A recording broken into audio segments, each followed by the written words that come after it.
حضور نے فرمایا تھا تکون النبوۃ فیکم ما شاء اللہ ان تکون، اے مسلمانوں نبوت تمہارے مابین موجود رہے گی جب تک اللہ چاہے گا کہ موجود رہے، یعنی میں موجود رہوں گا تمہارے مابین جب تک اللہ چاہے گا۔ ثم یرفع اللہ اذا شاء یرفع، پھر اللہ اٹھا لے گا نبوت کو، یعنی مجھے، میرا انتقال ہو جائے گا جب اللہ چاہے گا۔ ثم تکون خلافۃ علی منہاج النبوہ، پھر خلافت علی منہاج النبوت کا دور آئے گا۔ فتکون ما شاء اللہ تکون، وہ بھی رہے گا جب تک کہ اللہ چاہے گا کہ رہے۔ ثم یرفع اللہ اذا شاء یرفع، پھر اللہ اسے بھی اٹھا لے گا جب اللہ چاہے گا۔ ثم تکون ملکا عاضا، پھر کاٹ کھانے والی ملوکیت کا دور آئے گا۔ یہاں سے اسلام کا زوال شروع ہو گیا، دور نبوت، دور خلافت راشدہ، مکمل اسلام، کامل اسلام، علی منہاج النبوہ خلافت، نبوت کے عین نقش قدم پر خلافت، یہ تھا ہمارا جو اصل ہماری معراج تھی امت مسلمہ کی۔ لیکن اب کیا ہوا؟ اسلام کا زوال، جیسے کہ حضور نے فرمایا تھا بدأ الاسلام غریبا وسیعود کما بدأ فطوبی للغرباء، اسلام کا آغاز ہوا تھا کہ وہ اجنبی سی شے تھی، کوئی اس کا پہچاننے والا جاننے والا تھا ہی نہیں، پھر گویا کہ اس میں انڈرسٹوڈ ہے، پھر اسلام کا غلبے کا دور آ گیا۔ لیکن ان قریب اسلام پھر غریب ہو جائے گا، سیعود، ان قریب لوٹ جائے گا اسلام حالت غربت میں۔ فطوبی للغرباء، تو مبارکباد ہے ان لوگوں کے لیے جو اسلام کے غریب اور اجنبی ہونے کے دور میں خود اجنبی ہو جائے لیکن اسلام کا دامن ہاتھ سے نہ چھوڑیں۔ لوگ کہیں یہ دقیانوسی ہیں، یہ ملاٹے ہیں، یہ فلاں ہیں، یہ فلاں ہیں، نجات پسند ہیں، فینیٹکس ہیں، جو بھی کہیں سنیں، لیکن یہ ہے کہ اسلام کے دامن سے چمٹے رہیں۔ فطوبی للغرباء، تو اسلام کا تو میں پہلے بھی بتا چکا، اب دوبارہ نوٹ کر لیجئے، خلافت راشدہ کے اختتام سے زوال شروع ہوا اور وہ جاری رہا درجہ بدرجہ۔ اس کو سمجھانے کے لیے ایک تمثیل ہے، شاہ اسماعیل رحمۃ اللہ علیہ نے شہید کہا ہے کہ اسلامی نظام کے گویا کہ 6 منزلہ عبارت ہے۔ پہلی منزل فوراً گر گئی، یعنی حکومت کا شورائی نظام ختم ہو کر خاندانی نظام جو ملوکیت کی بنیاد ہوتا ہے وہ شروع ہو گیا۔ پھر بھی 5 منزلیں انٹیکٹ رہیں، آخر اس شریعت کے مطابق فیصلے ہو رہے تھے، قانون تو شریعت ہی کا تھا، یوں سمجھیے کہ اوپر کا دستور بدل گیا تھا۔ لیکن پھر ایک وقت آیا کہ وہ منزلیں اور گری، پھر دوسری گری، پھر تیسری گری، پھر ہم پر کولونیلزم کا دور آیا۔ اب وہ ہمارے قاضی بھی ختم، مفتی بھی ختم، تو اسلام اور سکڑتا چلا گیا۔ بس نماز روزہ حج زکوٰۃ کر لو، کوئی شادی بیاہ کے رسومات اپنی مرضی کے مطابق کر لو، سور نہ کھاؤ، شراب نہ پی، اتنا اسلام رہ گیا۔ تو سکڑتا سکڑتا اسلام جہاں تک آ چکا ہے آج وہ آپ کے سامنے ہے۔ لیکن اسلام کا تو زوال شروع ہو گیا خلافت راشدہ کے بعد، امت کا عروج جاری رہا۔ یہ پہلا دور عروج 600 برس تک جاری رہا، under the leadership of the Arabs, بنو امیہ کا دور، بنو عباس کا دور، ہارون الرشید کا دور، مامون الرشید کا دور۔ یہ عظیم سلطنت تھی، عظیم مملکت تھی، دنیا کی عظیم ترین اس وقت یہ مملکت کے درجے میں تھی۔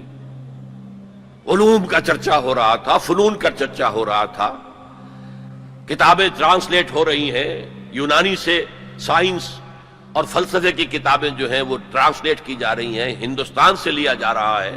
یہ سب کچھ جو ہے یہ ان کا قومی اعتبار سے، مسلمانوں کے ایک قوم کے اعتبار سے یہ عروج ہے۔ دور بنو عباس تقریباً 600 برس کا ہے یا 500 برس کا، ان میں سے 200-250 برس ان کے بڑے عروج کے، پوری مملکت ایک تھی، کنٹرول ایک تھا۔ پھر جیسے ہمارے ہاں سلطنت مغلیہ کہنے کو تو 1857 تک رہی ہے، ظاہر بات ہے کہ وہ اصل جو دور تھا وہ اورنگزیب عالمگیر پر ختم ہو گیا تھا۔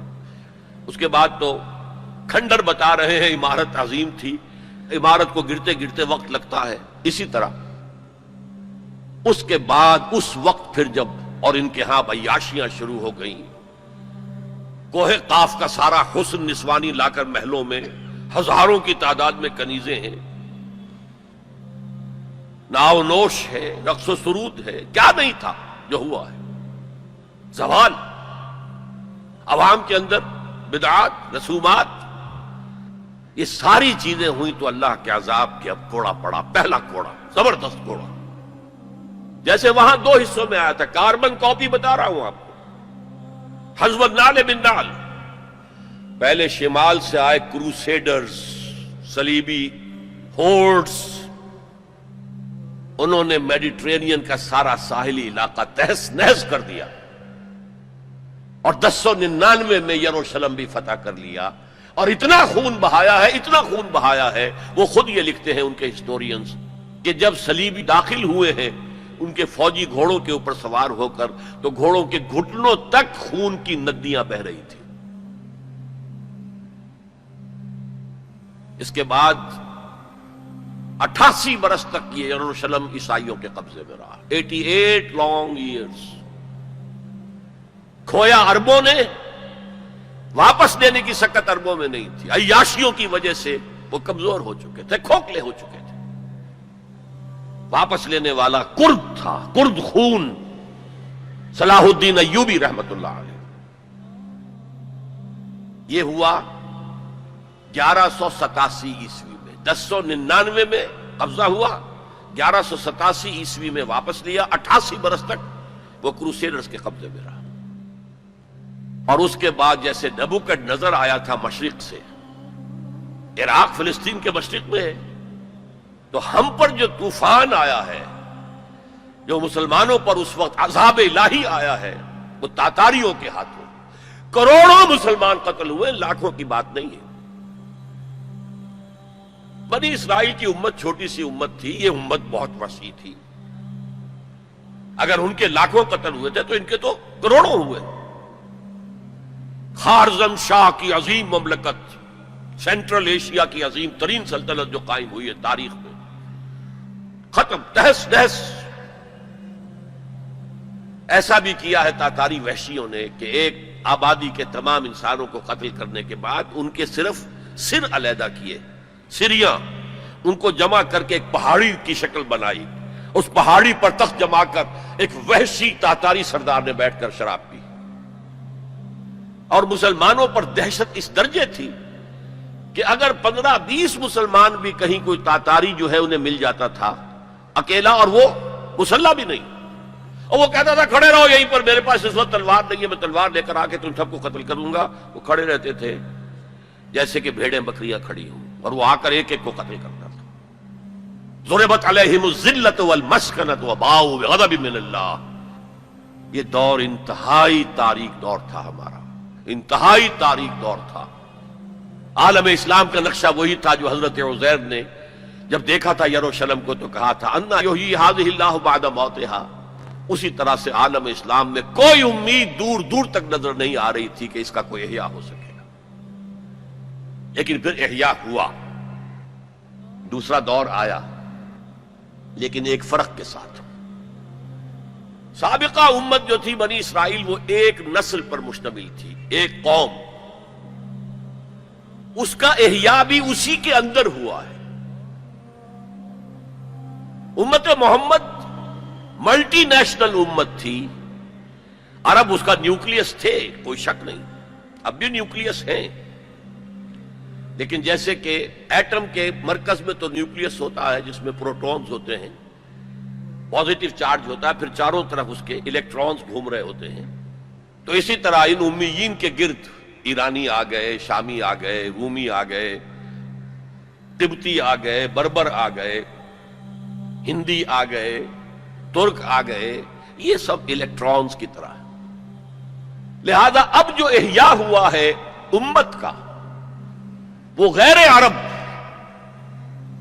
عرب معزول کر دیے گئے. 1258 میں خارزم شاہ کی سلطنت کو تہس نہس کر کے، افغانستان کے اکثر حصے کو برباد کر کے، تہو بالا کر کے، پھر ایران کی سلطنت کو تہس نہس کر کے، اور عراق کے مشرقی پورے نصف حصے کو ختم کر کے 1258 عیسوی میں انہوں نے بغداد فتح کیا ہے. اور آخری خلیفہ بنو عباس کا مستعصم باللہ، اس کو محل سے نکالا ہے، ایک جانور کی کھال میں لپیٹ کر گلی میں ڈال دیا اور گھوڑے دوڑا دیے، کچل دیا،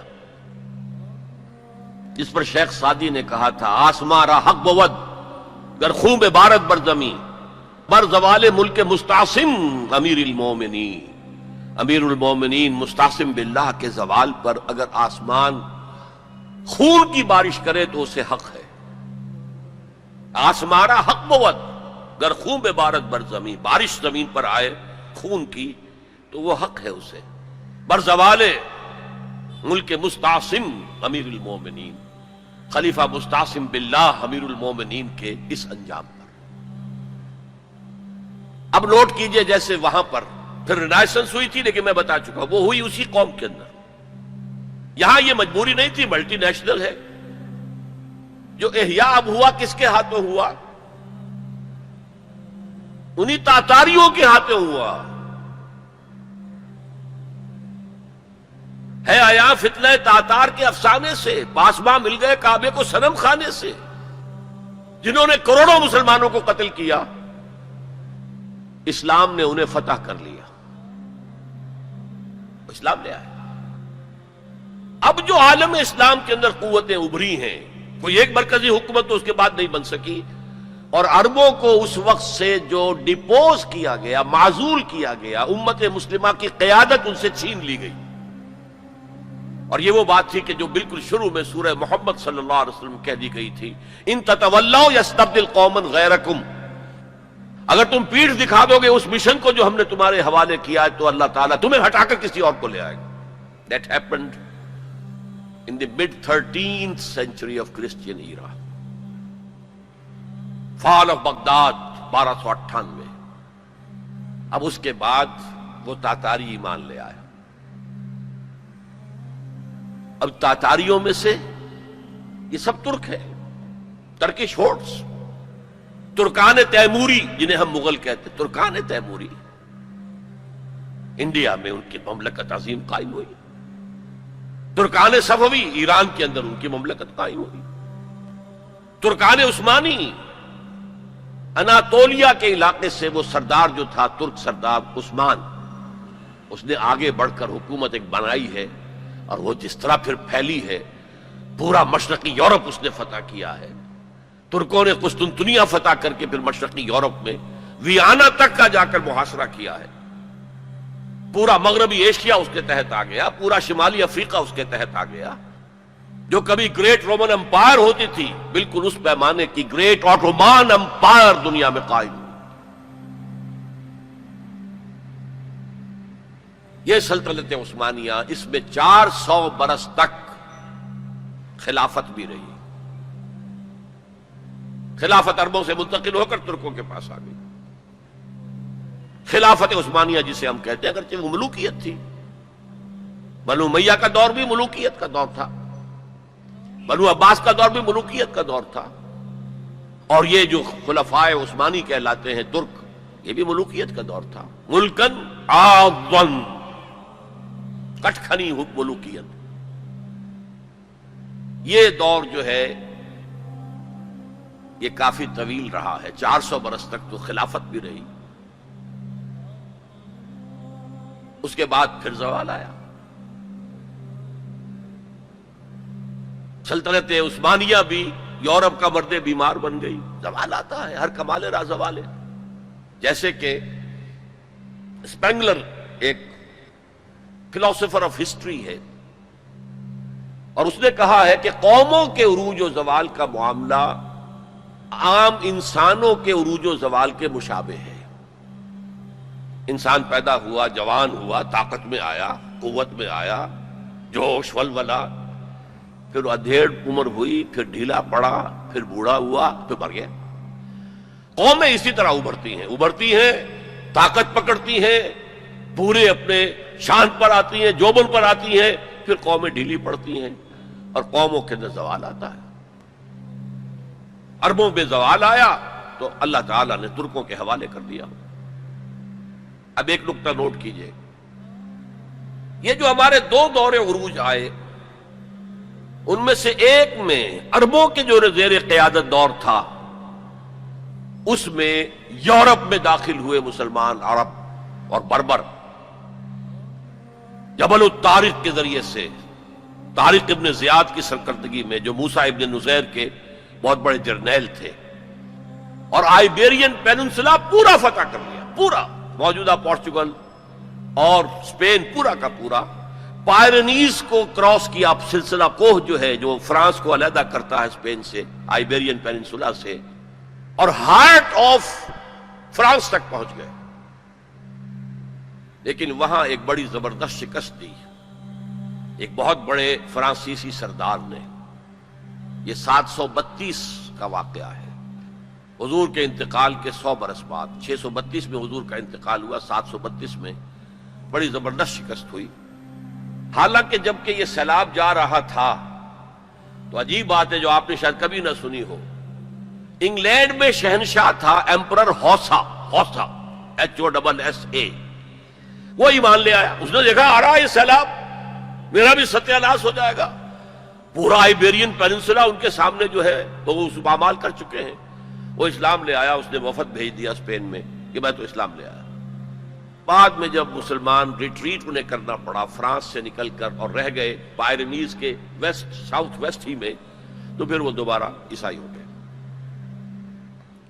بہرحال دوسرا ہمارا دور جو ہے، اس کے بعد جو زوال کا دور شروع ہوا ہے، دیکھیے جیسے یہودیوں پر یورپ کی طاقتیں آئی تھی، لیکن وہاں صرف یہ فرق ہے کہ eastern Europe, the Greeks and the Romans, ہم پر جو آئے وہ ویسٹرن سینٹرل یورپ کے لوگ آئے۔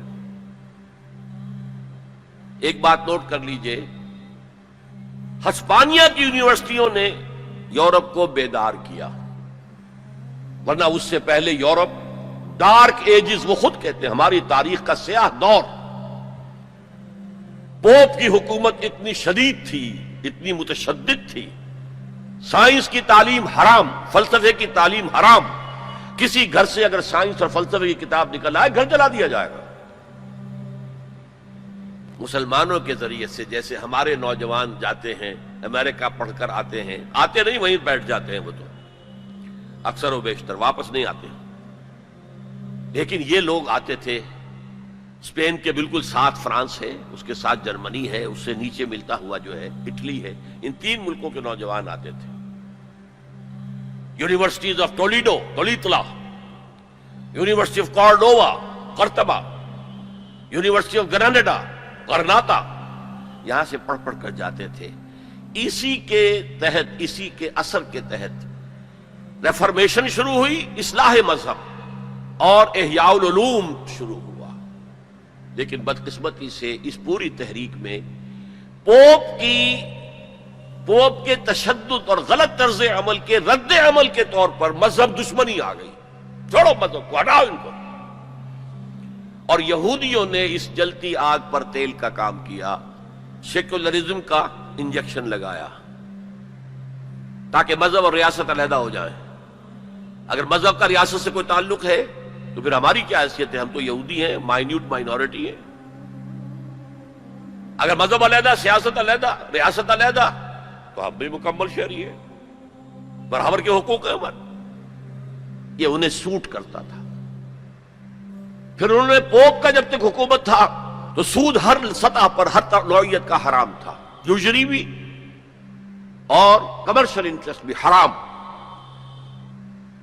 لیکن انہوں نے عیسائیت کے 2 حصے کیے، جیسے ہمارے ہاں عبداللہ ابن سبا آیا تھا یہودی یمن سے، اور اسلام کا لبادہ اوڑھ کر اس نے مسلمانوں کے اندر الفتنۃ الکبریٰ پیدا کیا،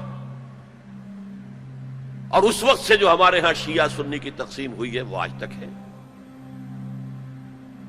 اسی طریقے سے کرسچینٹی کو انہوں نے پھاڑ کر کیتھولسزم اور پروٹیسٹنٹزم کے اندر تقسیم کر دیا، اور پروٹیسٹنٹس جو ہیں ان کو آلہ کار بنایا۔ سب سے پہلا پروٹیسٹنٹ ملک برطانیہ نے پوپ سے اپنا علیحدہ کیا، چرچ آف انگلینڈ علیحدہ قائم کر لیا، اپنا بینک سب سے پہلا قائم کیا، بینک آف انگلینڈ، یہودیوں کا بینک۔ بہرحال ان طریقے سے ان یہودیوں نے رفتہ رفتہ رفتہ رفتہ یورپ کو اپنے شکنجے میں کس لیا۔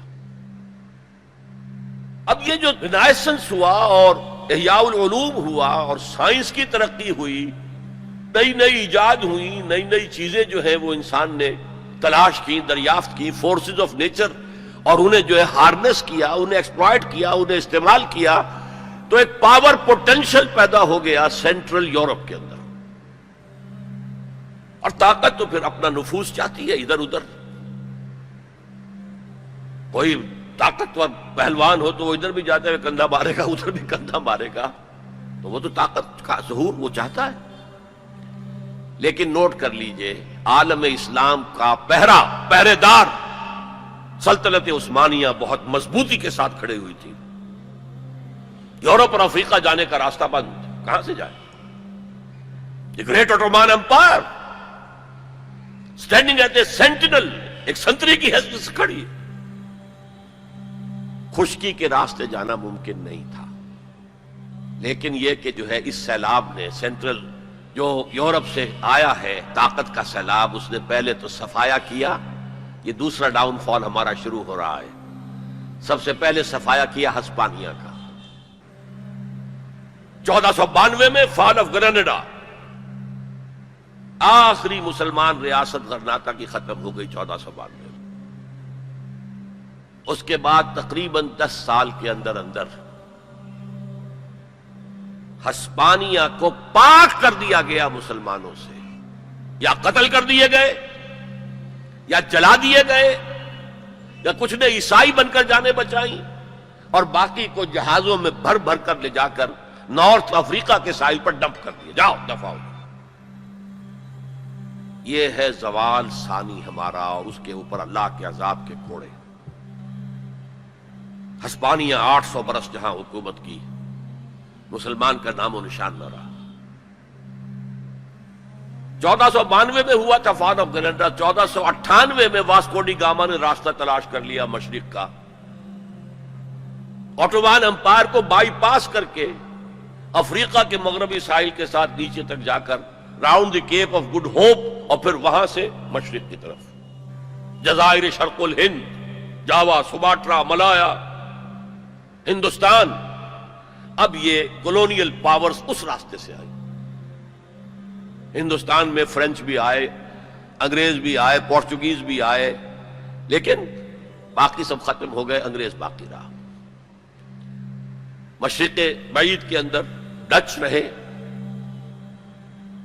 اور پھر یہ رفتہ رفتہ رفتہ رفتہ رفتہ رفتہ یہ پروسیس ہوتا ہوتا بڑھتا بڑھتا 20ویں صدی کے آغاز میں اپنے کلائمیکس کو پہنچ گیا،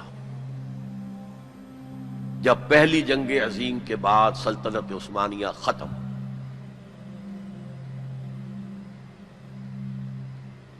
حصے بکھرے، بلکانائزیشن جسے کہتے ہیں، بلقان کی ریاست میں یہ سب کیا تھی؟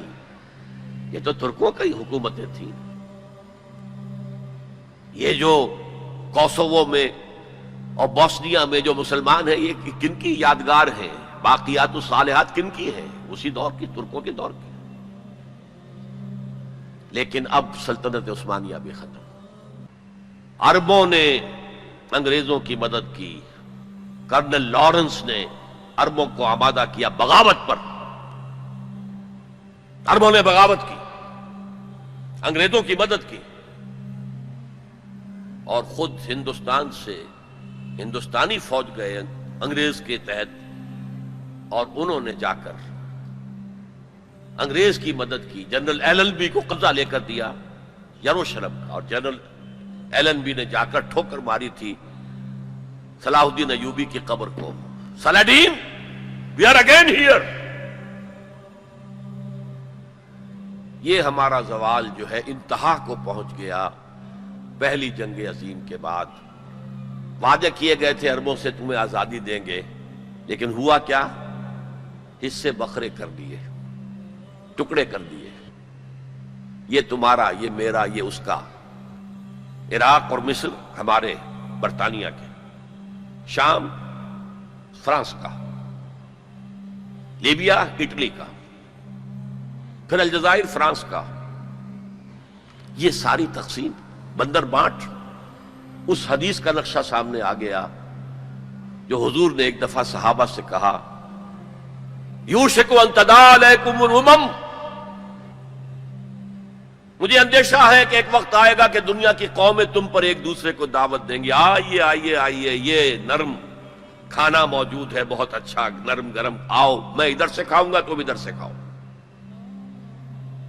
جیسے دسترخوان پر کھانا چن کر کوئی خاتون خانہ بلاتی ہے، جناب تشریف لائیے، اس طرح قومیں تم پر ایک دوسرے کو دعوت دیں گی۔